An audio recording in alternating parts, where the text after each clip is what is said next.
Take it away, Arango. Welcome to your Niner stick. Actually, let me start over. 1 second. You want me to... Cut. Welcome. Welcome to your stick. Man, we're Niner live. Empire.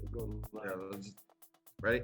Roll it. Welcome to your stick Niner Empire podcast. I'm one of your three hosts here. Iron Mike Arango. I'm here with Lucas and Luke. Guys, great win this weekend. We won by the score 24-9. Absolutely the most exciting game we've had all season. We look like a completely different team. I could be wrong, but man, I saw something in Jimmy this week I haven't seen in a really long time. If you look pretty closely, you'll notice he was throwing a little ahead of his receivers, and they were able to take full advantage of that. How do you guys feel about that? Starting with you, Luke. You know, I mean, they contained Aaron Donnel in this game really well. The defense played phenomenal. And Jimmy, yeah, we got good Jimmy, didn't we? Pretty amazing when he does do the right thing, when he makes the right passes, when everything was kind of clicking and everybody was in sync. And it seemed like the Rams couldn't do anything on offense, no matter what happened. Even when you thought they were going to maybe come back and score, then we get a sack, or I think they turned the ball over like 3 times. And that's the key, man. You know, Hufonga, I think a star was born when he made that interception. I mean, I heard he did quite a bit of that at USC, but amazing play. And I think we're going to see more of that to come. That just made his confidence just shoot up. Lucas? 2 top safeties right now, which is going to bring us to an interesting dilemma. Ortiz, what do you think about the fact that Jimmy Ward is coming back to practice today? And so he was cleared today to practice. I don't know if he played. He was cleared, and so is Jason Verrett. It brings up an interesting scenario because, I mean, all of a sudden, I don't get too ahead of myself, but it looks like we got 3 good safeties. Yeah, I mean, it's a good problem to have.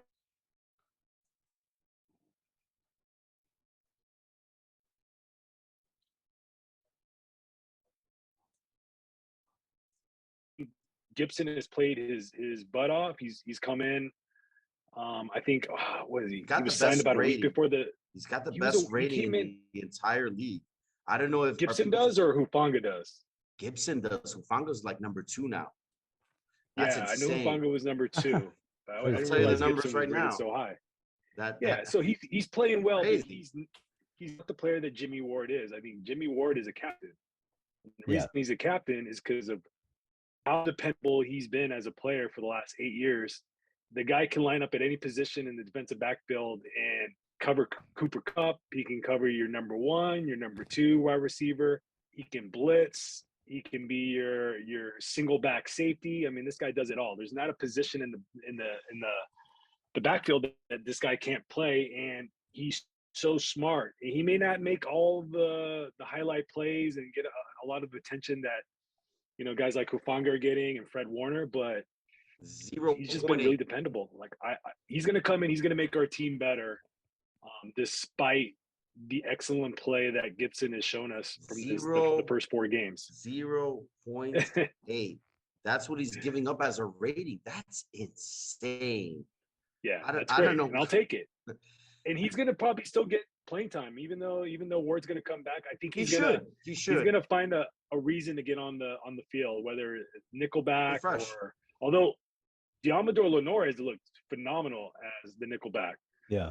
I thought him against Cooper Kupp was going to be a slight mismatch, but everything that Cooper Kupp got was mostly against linebackers and just kind of finding little soft holes in the zone. It wasn't really against Lenore when he was lined up on him on one-on-one coverage. I can remember maybe one catch that he got, and it was a really tight window, and then Lenore was right there to make the tackle.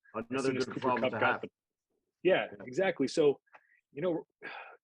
I'm excited. I'm excited that our defense, our DBs are playing as well as they have. It was kind of the weaker spot on our team last year. I think that was one of the things that we were taking advantage of. Guys would get hurt, and then the next guy in was, giving up defensive passing interferences almost every other game. So that's not going to happen this season. We got dogs on either end. You can't go Ward's way. You can't go Mooney Ward's direction, and you can't go against Mosley. So we're solid on both cornerbacks. Our safeties are, like you said, number 1 and number 2. statistically speaking, and there's just there's nowhere to go, and Yeah. it's only going to get better and better as the season goes on. As long as we can stay healthy. But I'll kick it to you, Luke. What do you So think obviously about we haven't what you've seen so discussed. far from the DBs?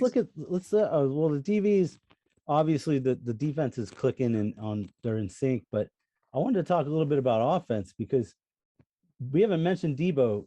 We had Superman who was in the building. Unbelievable play. Nobody could tackle him. He kind of looked like, I don't know if you ever played Madden back in the day, but we used to have to make a rule that you couldn't use Walter Payton because nobody could tackle him. Flying off. Yeah, that's what it reminded me of, man. That play was phenomenal. Or Rathman. Remember, And you ever the play with Rathman interesting- where Rathman picks it up? Totally.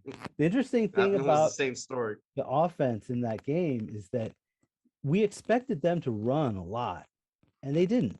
And in fact, they put the insurance in Garoppolo's arm, and he came through this time. Good Jimmy was there.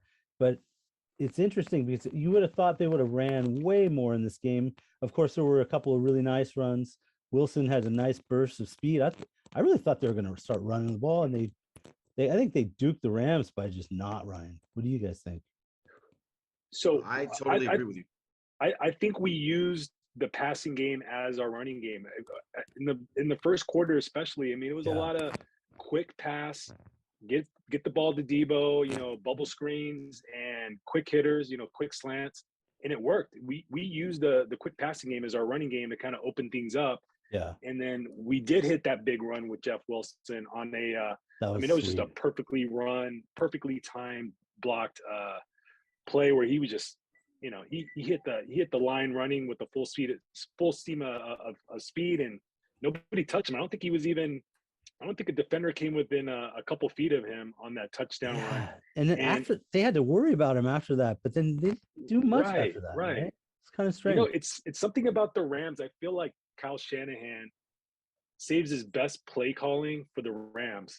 Maybe he's not pulling out these kinds of calls and schemes in the previous 3 games. I think he likes to save his best for Sean McVay. It's just something about coaching up against him that just he saves his best stuff. He's even save it for the pupils.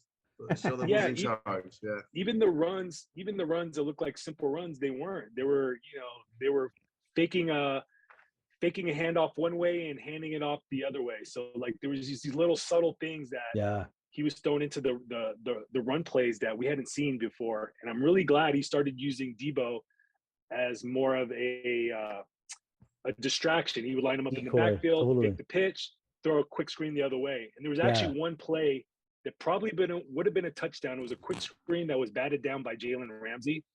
I thought it would have gone all the way. It was going to be to Ray McLeod. He was wide open.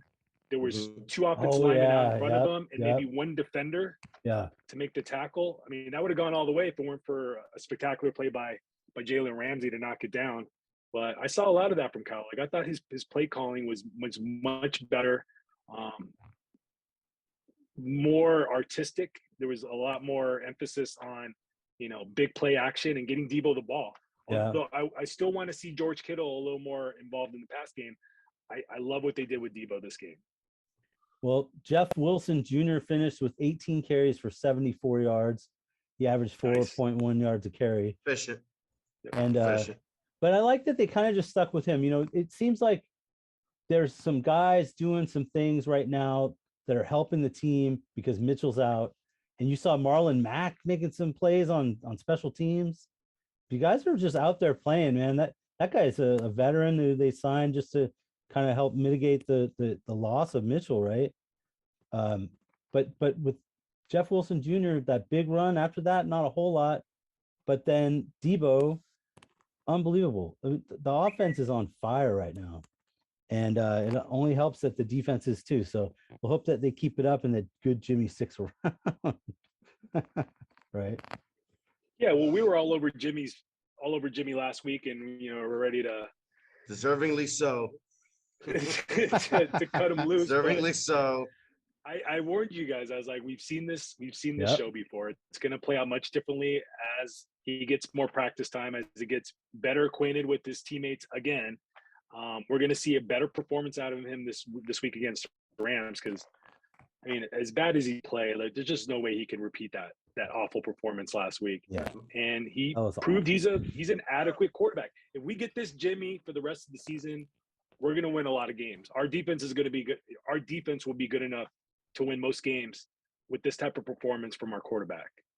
I know I you want to say agree. something, Mike, so go ahead. Let me hear your Jimmy take. Uh-oh. I think Mike's frozen over there. Yeah. Well, I'll just Mike, are you? say, there was one play where Juice was wide open and it would have been a touchdown, and Jimmy just didn't even look at him. But I mean, that happens, right? I mean, he can't see everything. Mike? And you know what? He didn't take a sack. I love the fact that even when he had an unblocked Aaron Donald in his face, he didn't just sit there and take the sack or throw an interception. He got rid of the ball. And Yep. I could be wrong, but I don't think our offensive line gave up a sack. Although there was a couple missed blocks and a couple of more not physical but mental breakdowns in the pass blocking schemes. I thought Yeah. we played pretty well, and Jimmy got rid of the ball, and he even threw the ball deep. I could have sworn I saw a 7-step drop for the first time this season. Wow. Jimmy overthrew his target, but at least he went for the deep shot. Yeah. The line blocked it well, and he was able to get protection. So maybe more of that to come. Yeah, and I think, how long is Mitchell out? Because he is a really important It's piece of the puzzle. going to be at least another month, maybe a month and a half.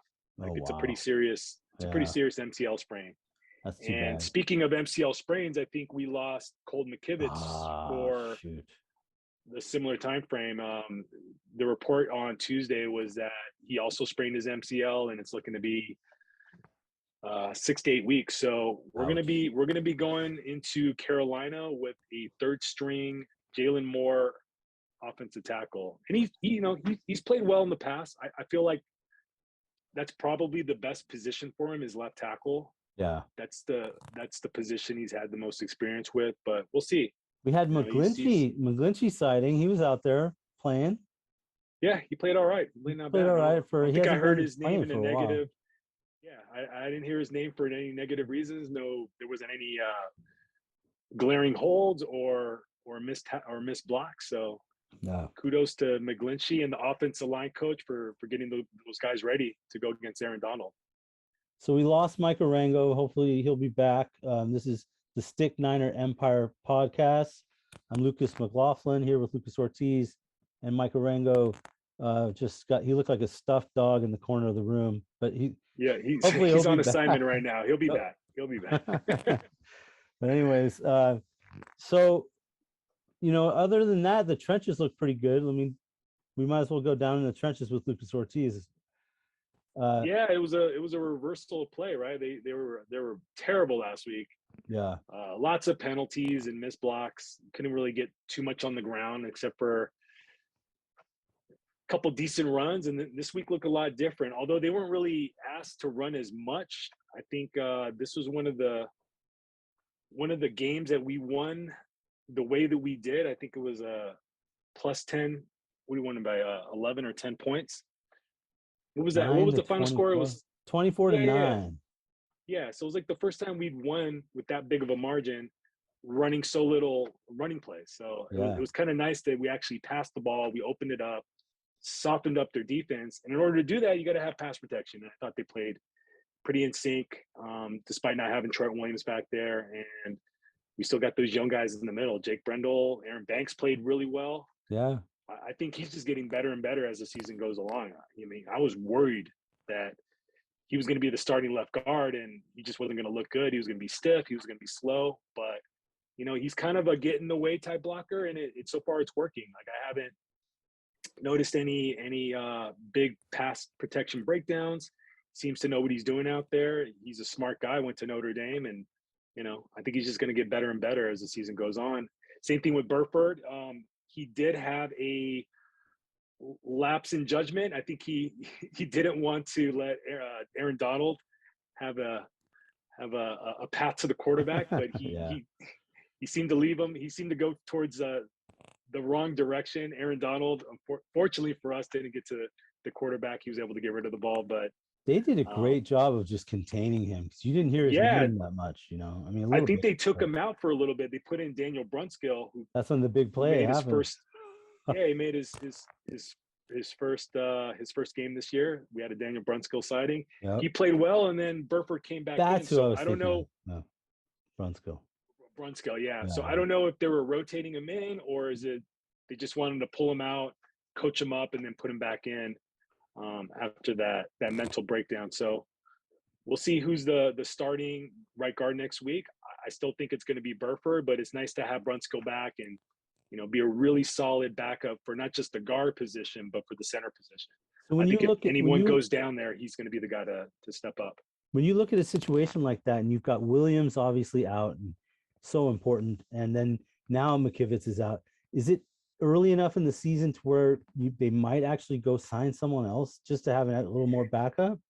It's possible. I would love to see Or if someone from the practice squad. something that's pretty good that can handle the swing tackle position is available. But off the top of my head, I'm not really sure if anybody is worthy of doing that. Maybe a practice squad guy has looked well, during the season, and they might promote him up to the 53-man roster. But from what I've heard, Trent Williams may not be out a full 4 or 5 weeks. They didn't put him on the IR, which would have been 4 weeks mandatory on the shelf.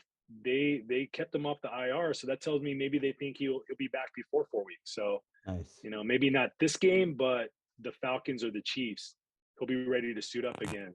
And that'd be the best case scenario. Like, you want your all world, all pro, 99 rating in Madden tackle to be healthy for most of the season. So McKivitz going down is an issue, but I think Jalen Moore will be able to at least be decent enough to handle teams like the Panthers and the Falcons, which for the most part are really bad right now. So we should be able to win with those guys. I thought about Doug Hendrickson because Armstead, he stuck it out and played. They were talking on the radio like he wasn't going to play at all. And, he played, but he didn't finish the game. I think his foot injury, which I believe it's plantar fasciitis. Yeah. Very painful injury. Doesn't really go away. Nagging. That soon. Could nag just all year. And I think he maybe rolled his ankle a little bit. So oh no. Foot ankle injury. Yeah. Maybe it was the ankle injury that pushed him out of the game. But at the time he left, I think it was right after the Hufonga interception. And so we had a pretty nice lead. It looked like we had the game in hand. But so let's look. I was going to say let's look ahead to the next game. I want to hear your thoughts on Carolina. What we got to do to win, or what do we need to not do to lose that game? Because it seems like this is a team that we should get a W against. Let's hope. I mean, I think ultimately we got to keep doing what we're doing, and especially with our secondary, I think that helps so much. Because Carolina in the past, at least, they would pick on certain guys and be able to do something in the passing game. I think as long as we can keep up what we're doing with how well our secondary is playing and that we stay healthy. Or what about our defense line? We haven't even talked about Samson Ebukam or Nick Bosa, who both had 2 sacks. Ebukam sack coming at the end of the game, and that pretty much just iced it. I think it was strip sack fumble that looked like a forward pass, but on later review, it was an actual fumble and recovered by the 49ers that essentially iced the game. He looked good out there, Ebukam. He looked like somebody lit him on fire. So Ebukam came from the Rams 2 years ago. He was on our team. Yeah, he was on our team last year. So we signed him a couple years ago. He's a guy that's just getting better and better every single season that he's in the league. I think he's increased his sack total every season that he's played, and he's on pace to do the same. I think he's got about 4 sacks so far in the season. Nice. Nick Bosa's leading the league with 6 sacks. He's on pace for 20 something sacks. So he's so good. The D line is what's running our team. I think everybody thrives off the pass rush. Kevin Givens looked good out there. Yeah. Omenihu had a sack and a nice play. Who else? Drake Jackson had tipped ball knocked down, and he looked like he's just getting stronger as the season goes on. Ridgway had a he's sack learning too. how to. He did as well. Yeah, I mean, we had 7 sacks, so who didn't get a sack on the team is probably a better question. Yeah, they fuel our team. I think everybody feeds off the energy of the defensive line, including the offense. And the offense played much better. We can score 17, 20 points and win a game. We know that. It'd be nice to win with a sizable margin and score 30 points a game. But, I'll take that over Jimmy turning the ball over and having to be put in the position to win a game often. I want him to be more of a game manager. I want him to rely on the defense to keep us in games, keep them tight. And, if they make a big play and get a pick six or an interception or a recovered fumble, then so be it, So the Niners and the Rams efficient. are both sitting at 2-2 now, right? Right. And but I think we're technically in first place because we have the best record in the division. Yeah, we're 1-0 and everybody else is 0-1 or 0-2 or 1-1 in the division. So and don't we have a linebacker that's not playing right now that's hurt that normally would be one of our better linebackers? Who am I thinking of? I guess Greenlaw? Aziz. Well, so Aziz. Oh yeah, Aziz Al-Shaair went down. Yeah, I don't know. I'm not sure how long he's going to be out, but we didn't really play a third linebacker this game. It was it was predominantly a nickel defense. So Diamador Lenore played almost the entire game. I mean, every time the Rams came out, it looked like they had 3 wide receivers. So Diamador was out there the whole game, and we relied on Fred Warner and Dre Greenlaw. So Dre Greenlaw, we didn't mention him, but he had 15 tackles this game, 12 solo. Unbelievable. He was everywhere. He was flying around the ball. As much as Hufonga has been a star, I think since the first game, which was probably his worst game, and he was chastised by everybody. Yeah. Dre Greenlaw he's been a freak. He's been all over the place. He's a tackling machine. He looks really good out there, and I'm excited. I think we might have 2 Pro Bowl linebackers this year, not just one. And it's early. It's early in the season, but they're definitely showing depth because all these injuries that have been happening, they're just next guy up, and I mean they really dominated the Rams, which is really good to see. So let's hope. And if we need a third linebacker, we play a team that's more of a run team, a tight end team with 2 wide receivers, then we can bring in Flanagan Foles, and he's going to be I think he's just as good as Al-Shaair. Like Al-Shaair, I love him, but there's not much drop off when it comes to the position with Flanagan Foles. So we'll be good. Nice. And it's a passing league. Most games we're going to have a nickelback out there. So some of these guys are it's like the days of Willis and Bowman, man. There's some great linebacking core out there. Yeah, but these guys are faster, and they're better at. I think they're even better at covering tight ends and slot receivers than Bowman and Willis were, and they were tremendous at it. It's just, these guys were defensive backs. Fred Warner made some good plays in coverage too. Yeah. That was he was a safety in college, so it makes sense that he's really good at covering receivers and anybody he lines up against, as well as being a good run stopping tackler. Well, it's too bad Arango didn't come back. This is the Stick Niner Empire podcast. Lucas Ortiz and Lucas McLaughlin, and so let's just do some predictions, and then we'll sum it up and head out here. So what do you think the final score will be against Carolina? So Carolina is not a very good team. Baker Mayfield is playing some of the worst quarterback in the league right now. People are angry of how inaccurate he is, and the lack of playmaking ability that he showed his first couple of years in Cleveland is pretty much all gone. I think they're holding their breath that Sam Darnold comes back healthy sooner than later, and it's not looking good in Carolina. I feel like we're going to go in and just tear their hearts out in the first quarter, get up on them, 2-3 touchdowns by the end of the first half, and I could very well see this being a blowout game. Maybe 35, 42 points to 16, something like that. Maybe they get some garbage points at the end of the game, but I don't really see any way that Carolina can beat us. They're not going to score on us unless our third and fourth stringers are in the game towards the end of a blowout. So, look for us to Look for us to dominate. Yeah, I think 35. I'm gonna say 35-16. Nice.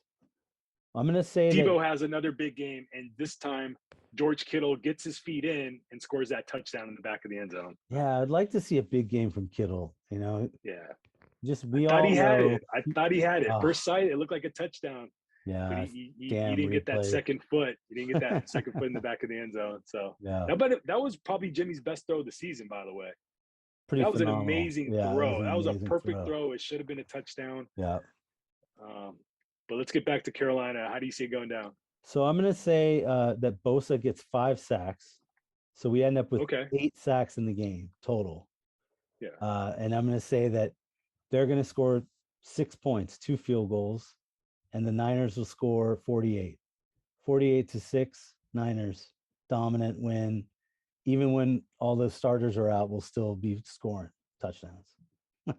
Love it. I love it. I love it. Nice. We'll have to get Michael back for his prediction, and maybe we'll do a little editing and put that into the We the should episode do that, for sure. All right, Lucas. Good to all right, see you. man. Go Niners, and thanks for tuning in to the Stick Niner Empire podcast.